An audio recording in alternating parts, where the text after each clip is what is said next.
to be partner of this kind of leader. Hindi yung katulad ng mga hinayupak na inoperan mo na natutulong ka. Aba, sabi ipinagpaliban pa. Aba, makakapalang face nyo. Magaling yan. Oo. Malapit na eleksyon ngayon. Busy, boss. Busy. Ha? Busy. Oo. Puti.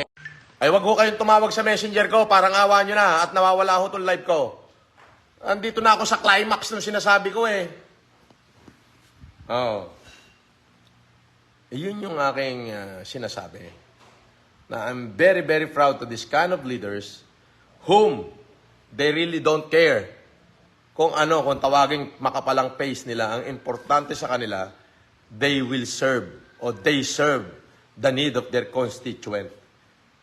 Di ba? They are able to come up. Ito yung mga gusto kong leader na they will not talk of goodness of abstract justice of a nature law.